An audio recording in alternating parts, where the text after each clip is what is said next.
Hello, What Culture, and welcome to the Why series, where I, Simon Miller, pick a topic and then I run down why that's good, or why that's bad, or why that's an issue, or why it could be a problem, or why it's just something we need to talk about. It's about having a debate, and sometimes it's about being controversial, and sometimes it's just about having the contrary opinion, because occasionally they can be useful tools on the world of the internet. Anyway, today we round off 2017 by going into a subject that's been prevalent for years now, and we're going in deep. And I'd also implore you to head over to whatculture.com and read the article that this was based on. Get all in there, get it in your face, because it's good. But it seems time that WWE just needs to stop trying to make Roman Reigns happen. Why?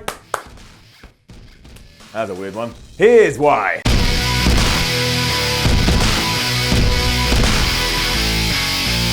When it does come to Roman Reigns, there is a lot of good we can take away from the situation. I mean, the man is a really good wrestler. I mean, he really is. Just go watch some of the bouts he put on in 2017, and there's loads of good ones. Like, there really is. And also, look how he looks. He looks like a WWE superstar, so I can completely understand why WWE management, why the brass would want to push him like they've been pushing him. The problem, of course, is how the company went about this from the start. And as we all know, a first impression is so important. If you botch the first impression, that can be it. You may never be able to win somebody back. It's not impossible, but if you have left a bad taste in somebody's mouth, they may just never ever accept you, regardless what you do. And I think that's the position we may find ourselves in here. The issues did start when the Shield debuted way back when. Anything that could have been deemed a cause for concern, or something we needed to work on, or an attribute that wasn't up to par, could be hidden because the three men were in a group. And if you do come to the main roster in a group, you can hide the weaknesses, you can push the strengths, and at least for a little while, the fans aren't going to notice. That's why it's a smart thing to do. Basically, other people protect you as you adapt. And that is what should happen, because it's like when you have your first wrestling match. I'm sure if you're a wrestling trainer and you're having wrestling training matches, you're amazing. As soon as you have your first one in front of a live crowd, you've got to start again. It's a different environment. You've got to learn how to respond and how to deal with that. As soon as the group did split, however, it was the equivalent of letting a wild horse off the, pun intended, reins, and everything just got nuts. Reigns defeated Randy Orton at SummerSlam 2014, and again, it was a very good match, so there's more evidence out there. But also around this time, Seth Rollins and Dean Ambrose were having one of the best feuds, well, in a long time. So all of a sudden it was clear what the fans wanted, who was lighting the place up, but also what the direction was going to be. The real kick in mind was that WWE decided to keep Roman Reigns in that Shield vibe, right down to his ring attire and his ring entrance. And why was this a thing? Why was this a thing? Why was Seth Rollins and Dean Ambrose told, look, you go out there and make your own individual characters, but Roman Reigns, we're going to take all the glory, all the love, all the success of the Shield, and we're just going to throw it on you, because that's a nice and simple thing we're hoping to get you over. All of a sudden, to the audience, it was like the Shield was just Roman's plaything. But to them, it had become more than that. As we know, it had become one of the most popular acts in years. And this wasn't fair to Reigns either. I mean, I don't know his specific feelings on it, but I bet he would have relished the opportunity to have come up with something new and come up with something fresh, because there was always the chance this was going to backfire. Where things got really bad, however, was of course the 2015 Royal Rumble. And it was especially ridiculous because it was clear that WWE knew that if they did give Reigns the nod, that something bad was going to happen. So what did they do? They tried to pull out all the stops to ensure that didn't happen, and that is madness. That's like you're continually being punched in the face, but you just move your shoulder in the way instead. Just get out the way, doofus. Get entirely out the way and stop being punched. But they didn't, and even pitting him against Kane at the Big Show at the end of the Royal Rumble and having The Rock endorse him, well, it didn't work. And if having The Rock endorse you doesn't work, well, I think you have to start realizing something is up. Around this time, of course, all of this were heightened because Daniel Bryan was still in the main event scene, and that's the guy that people wanted to see at the top of the card. So what they decided to do was, well, we'll boo Roman Reigns, the chosen one by WWE, and hopefully that will see Bryan get elevated again. And that's why his constantly excellent in-ring performances kept falling on deaf ears. Even though it wasn't Roman's fault, he was perceived as getting in the way. This was irrelevant, all things considered, because plans were already in place. And yes, at WrestleMania 31, the main event was indeed going to be Roman Reigns versus Brock Lesnar. Let's be fair, it was brilliant. Even Roman's selling was up there as what a complete babyface would do, but as we've already mentioned, we were past the point at this stage. Roman could have saved a drowning puppy from the sea, and they still would have booed Roman, and they still would have been the dog, because the dog would have been associated with Roman. That's where we were. It had become like Pavlovian conditioning, and there was nothing anyone was going to be able to do to stop it.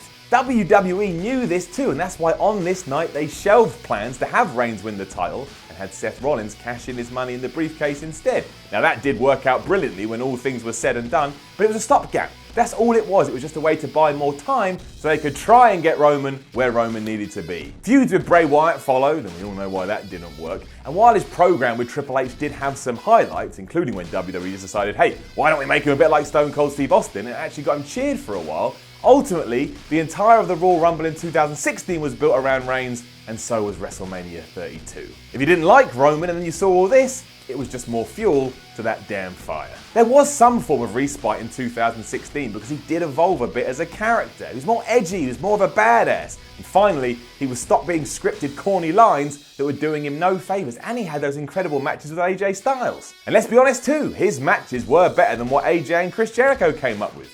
Just a fact as far as I'm concerned, just a fact. But it was also a period where fans had made up their mind and they weren't going to budge. And if you were someone that was just going to a WWE live show, why not boo Roman Reigns? It's fun, it's part of the experience, everyone else is doing it. May as well join in with the fun. It's why today the WWE Universe, and yes, that's you and I, that's who we are, we're the WWE Universe, don't forget it, but we're all wondering what exactly is going to happen at WrestleMania 34, because it does seem very likely that everything has been building up for Roman Reigns to kick out of Brock Lesnar's F5 and once again climb to the top of the mountain. Is that enough though? I don't think so, especially because Brock Lesnar is really hard to hate. He's an athletic freak that goes around and whoops everybody's ass. Why am I going to dislike him? Of course I'm not. If anything, it's only going to add yet more weight and disdain onto Roman's shoulders. I don't think WWE is going to turn him heel anytime soon. So what are we going to get when all is said and done? It's just going to be another lackluster finish to Mania. You know who's going to take the blame? That's right, Roman Reigns. That surely does mean then that Reigns isn't going to come out the other side of this as the company's top babyface.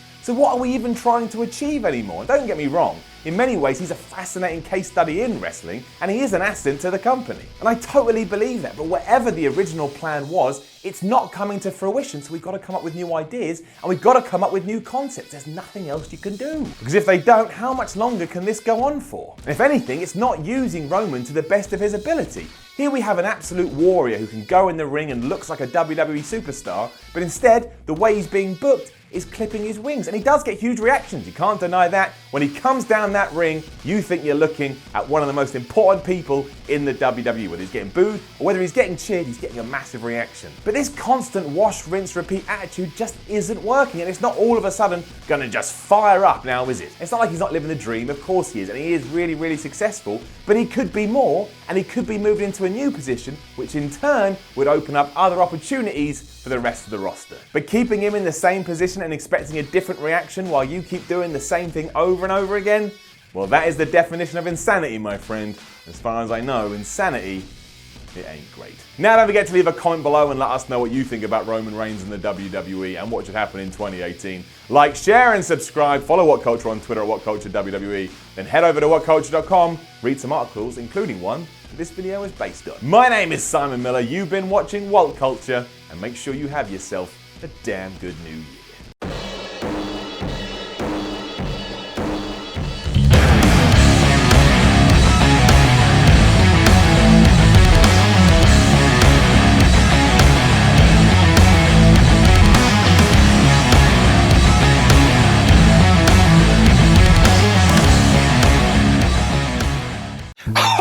Oh, wasn't that something? Don't forget to like, share and subscribe below, and also the people who made this lovely video, they're appearing right here. But if you're thinking to yourself, I want to see more content, Jules, then why not look above my head, as there probably is some. I don't know. I can't see it. Until next time.